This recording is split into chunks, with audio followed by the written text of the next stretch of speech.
नमस्कार। आज मैं वार्ड संख्या 8 में हूँ। म्यूनसिपल कमेटी के 5 साल, जैसा कि आप जानते हैं कि हमने एक इंटरव्यू की मुहिम चलाई है। वार्ड वार्ड में जाकर हम लोगों से बात कर रहे हैं। इसी कड़ी में मेरे साथ आज वरिष्ठ नागरिक जगन्नाथ रैना जी हैं, जिनसे जानेंगे कि आखिर 5 साल में म्यूनसिपल कमेटी का क्या विकास हुआ है, क्या कमियाँ थी, किन चीज़ों पर काम करने की ज़रूरत थी।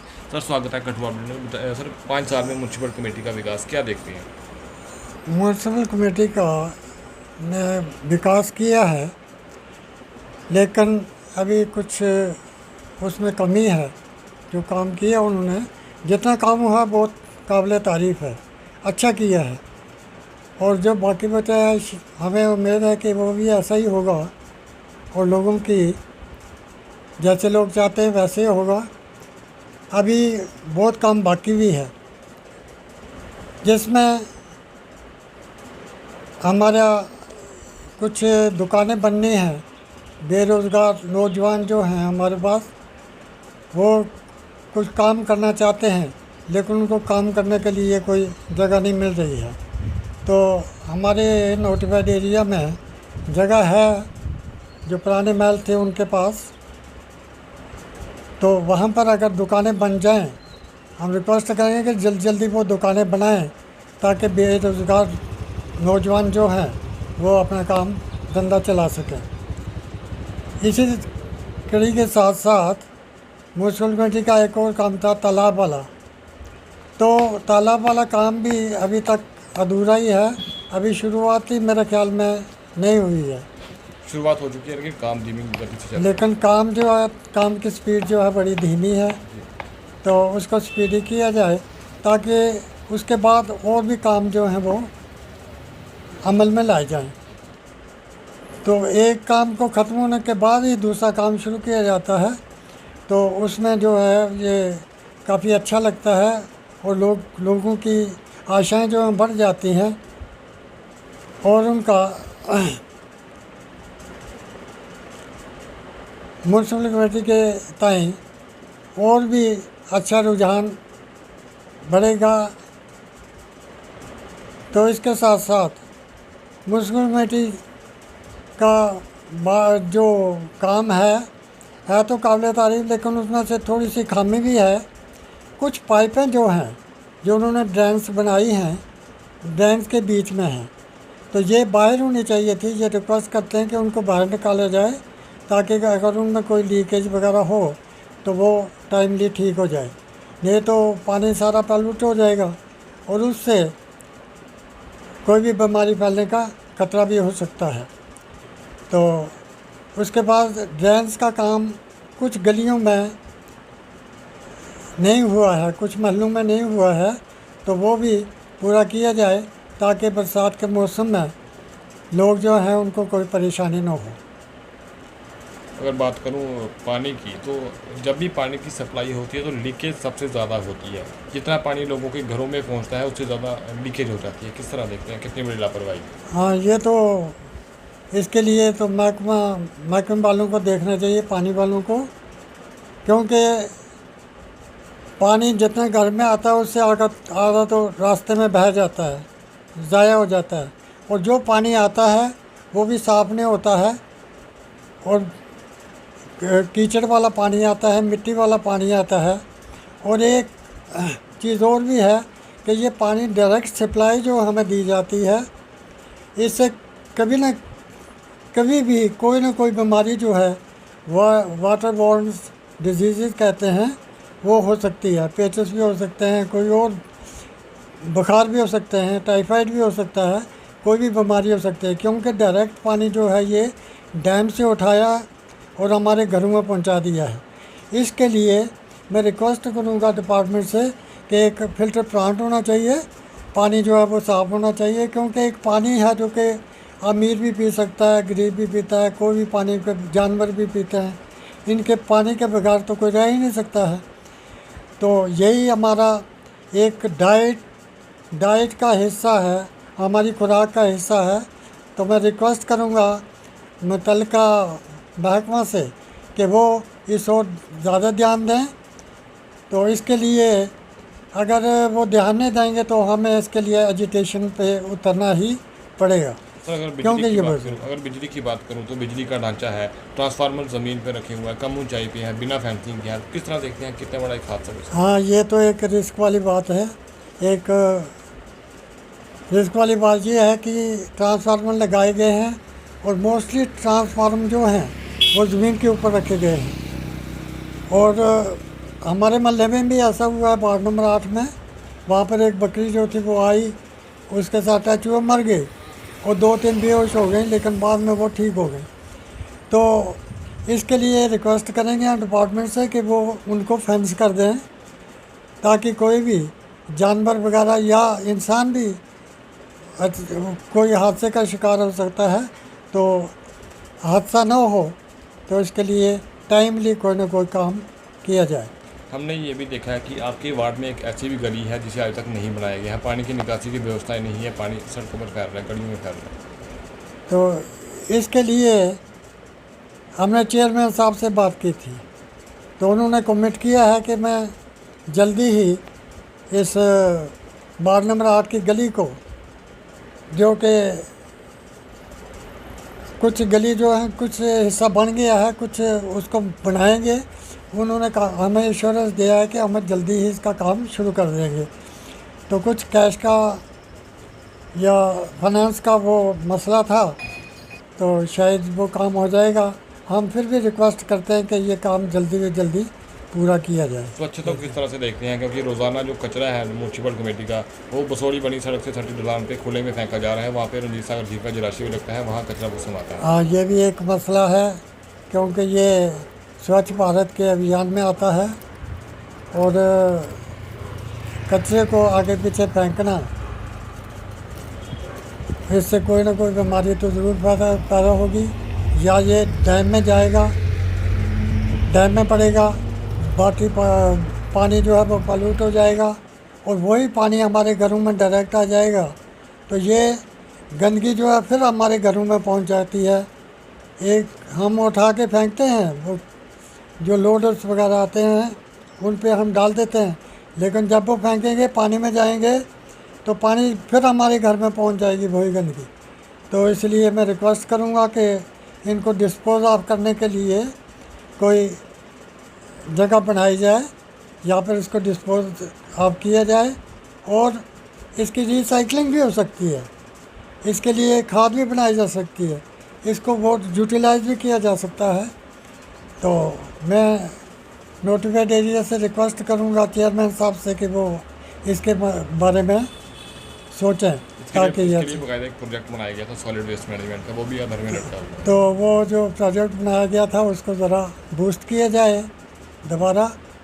इसके अलावा मैं डेवलपमेंट की बात करूँ तो बसोली से महानपुर की जो सड़क है वो बहुत ही बदहाल हो चुकी है। हाँ, तो ये एक बहुत एक लाइफ लाइन है। सड़कें जो है वो लाइफ लाइन होती हैं किसी भी गांव की, शहर की या कंट्री की। तो बसोली की लाइफ लाइन तो यही है, हमारी दो हैं, एक वाया पठान इधर से है वाया अटल सेतु और दूसरा वाया महानपुर। तो दोनों तरफ हमारी गाड़ियाँ चलती हैं, लेकिन सड़क की इतनी खस्ता हालत है कि ऐसी सड़कें जो हैं वो आज़ादी से पहले हुआ करती थी मेरे ख्याल में। तो आज़ादी वाली सड़कें जो हैं ये नहीं हैं। तो इस सड़क की ओर PWD से रिक्वेस्ट है कि वो इसकी ओर ध्यान दें और इसके वो खड्डे वगैरह, ताकि कोई हादसा वगैरह पेश ना आए। तो हादसा आने से पहले ही उसको जो उसकी मरम्मत वगैरह की जाए, जैसे भी होती है। क्या लगता है सर, 5 साल का समय बीत रहा है, म्यूनसिपल कमेटी के दायरे में जितना विकास होना चाहिए था, क्या उम्मीद थी कि उससे कम हुआ कि ज़्यादा हुआ, क्या देखते हैं आप? नहीं, हम देखते हैं कि अभी कम हुआ है। जी। तो मुझे उम्मीद है कि जब इनके 5 साल और पूरे होते नेक्स्ट 5 साल में या उससे पहले पहले जो बाकी काम है उसको भी पूरा किया जाए। विज़न की अगर बात करूं तो कितना विज़न देखते हैं, कहीं ना कहीं विज़न की कमी भी रही है डेवलपमेंट को लेकर। तो डेवलपमेंट को जब हम देखते हैं तो इसमें थोड़ी सी कमी तो है ही। तो इसको पूरा करना भी वार्डमेंट कंसर्ट वार्डमेंट का काम है। क्या लगता है कहीं ना कहीं स्थानीय लोगों का, वरिष्ठ नागरिकों का योगदान लेना चाहिए किसी भी डेवलपमेंट को करवाने से पहले? हाँ, तो इसमें अगर वरिष्ठ नागरिक का योगदान लिया जाए तो मेरा ख्याल है कि बहुत ही अच्छा बेहतर होगा। वो एक अच्छी सलाह दे सकते हैं और इससे काम भी अच्छा हो सकता है। जैसे तालाब का काम था, अगर इसमें वरिष्ठ नागरिक को कमेटी वगैरह बनाई होती तो हो सकता है कि जो प्लान हुआ है इससे भी अच्छा प्लान बन जाता। तो वरिष्ठ नागरिक जो हैं ये, क्योंकि ये सुलझे हुए लोग होते हैं, इन्होंने अपनी सारी उम्र जो है वो लोगों की सेवा में और काम करने में लगाई होती है, इनके पास एक्सपीरियंस भी होता है, तो इनको ज़रूर इनसे योगदान लेना चाहिए।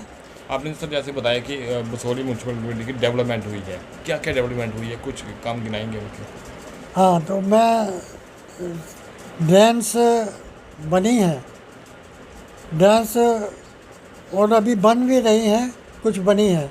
जो बनी है वो भी अच्छी बनी है, जो नई बन रही हैं तो मैं इससे साथ साथ नई बन रही हैं वो भी अच्छी बन रही होंगी, लेकिन मैं इसके साथ साथ रिक्वेस्ट करूंगा चेयरमैन साहब से कि ड्रेन जो है वो इस ढंग से बनाई जाए, खुली थोड़ी सी वाइड बनाई जाए, तो कि आबादी जो है हमारी दिन ब दिन बढ़ रही है और वेस्ट वाटर जो है वो भी दिन ब दिन बढ़ेगा। आबादी बढ़ेगी तो वेस्ट वाटर भी बढ़ेगा, तो इसलिए उसी कैपेसिटी के हिसाब से जो है ड्रेन से बनाई जाए ताकि वो पानी जो है वो ड्रेन में आ जाए और लीकेज ना हो। यारा स्टेडियम की अगर बात करें तो काफ़ी देर से काम चल रहा है, अभी बंद पड़ा है, तो उम्मीदें थी युवाओं को, वो खड़े नहीं उतर पा रहे हैं। हमने भी सुना था कि हम जब स्टेडियम बनेगा तो हम भी यहाँ पे बैठ के देखेंगे। हम मोबाइल पे, रेडियो में, टीवी में मैच को सुनते रहते हैं या देखते हैं, तो ये एक बड़ी देरीना ख्वाहिश थी कि हम यहाँ पर एक स्टेडियम बन जाए। जगह को भी आइडेंटिफाई कर लिया है, जगह तो है लेकिन वहाँ पर काम ही शुरू नहीं हुआ।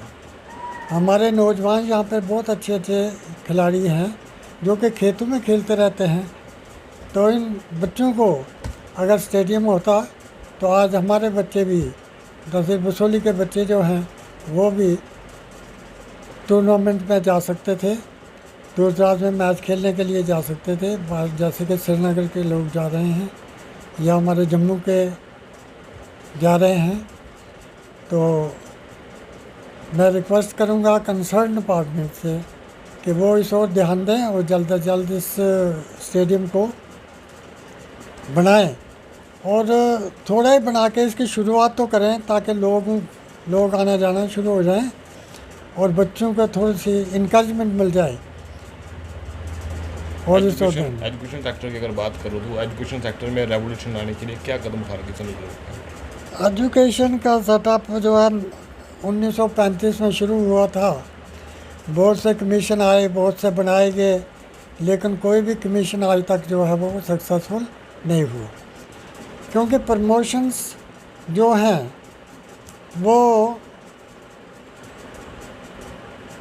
सीनियरिटी पर नहीं होनी चाहिए। प्रमोशन को जो प्रमोशन डिज़र्व करता हो, जो अच्छा लायक हो, जो उसके काबिल हो प्रमोशन के, उसी को प्रमोट किया जाए तो मेरा ख्याल है काफ़ी अच्छा रिज़ल्ट हमारे सामने आ सकता है। तो हम देखते हैं कि दिन ब दिन रिज़ल्ट जो हमारे डाउन हो रहे हैं, स्कूलों के रिज़ल्ट अच्छे नहीं आ रहे हैं। एक तो सिलेक्शन जो टीचर की करते हैं, टीचर की सिलेक्शन जो है उसमें मेडिकल को ध्यान में रखा जाए। टीचर की सिलेक्शन जो है मेडिकल बेसिस पर होनी चाहिए, क्योंकि हमारा ये एरिया जो है ये पहाड़ी इलाका है और मैक्सिमम हमारी स्टेट जम्मू कश्मीर जो है ये पहाड़ी है। यहाँ पर फिज़िकली फिट आदमी चाहिए तो वही स्कूलों तक पहुँच सकता है। तो इसके लिए ये इसमें इस बात को भी ध्यान में रखना चाहिए डिपार्टमेंट को, या जो हमारी एजेंसीज़ हैं जो कि हाँ जो करते हैं सिलेक्शन वगैरह करते हैं, उनको इस चीज़ के ध्यान में रखना चाहिए। और हमारी जोग्राफिकल कंडीशन जो है उसी के हिसाब से ही बच्चों को टीचरों को प्रमोट किया जाए और उनको रिक्रूट किया जाए। इसके साथ साथ आज प्राइवेट एजुकेशन जो है ज़्यादा बढ़ रही है, तो इसको चेक करने के लिए भी कदम उठाए जाने चाहिए ताकि हमारे गवर्नमेंट स्कूल जिन पे करोड़ों रुपए साल के खर्च होते हैं वो पैसा जो है वो बेकार न जाए और उनको सही इस्तेमाल में लाया जाए ताकि वो प्राइवेट स्कूल वाले बच्चे हमारे स्कूल में गवर्नमेंट स्कूलों में आ जाएं। तो इसका एक कारण ये है कि प्राइवेट स्कूल गवर्नमेंट स्कूलों में जो है बहुत सी प्रॉब्लम्स हैं। एक तो बिल्डिंग प्रॉब्लम्स हैं, बिल्डिंगें जो हैं वो अच्छी नहीं हैं। नंबर 2, जब वहाँ पे और भी बहुत सी प्रॉब्लम, वाटर प्रॉब्लम है, खेलने के लिए मैदानों की प्रॉब्लम है, यानी बहुत सी चीज़ें हैं। इन चीज़ों को ध्यान में रख कर के गवर्नमेंट स्कूलों को थोड़ा सा डेवलप किया जाए ताकि बाकी बच्चे जो हैं वो गवर्नमेंट स्कूलों की तरफ आएँ। तो ये थे हमारे साथ वरिष्ठ नागरिक जगन्नाथ रैना जी, जिन्होंने साफ कहा कि डेवलपमेंट तो हुई है लेकिन कुछ कमियां भी हैं जिनमें सुधार लाने की ज़रूरत है और जो भी नई डेवलपमेंट हो रही है वो आबादी को ध्यान में रखते हुए की जाए। जैसे इन्होंने नालों की बात की तो आबादी को ध्यान में रखते हुए उनकी कैपेसिटी निर्धारित की जाए। और बसोहरी मानपुर सड़क की उन्होंने बात की कि बहुत ही खस्ता हालत में इसमें जो है वो सुधार लाने की ज़रूरत है।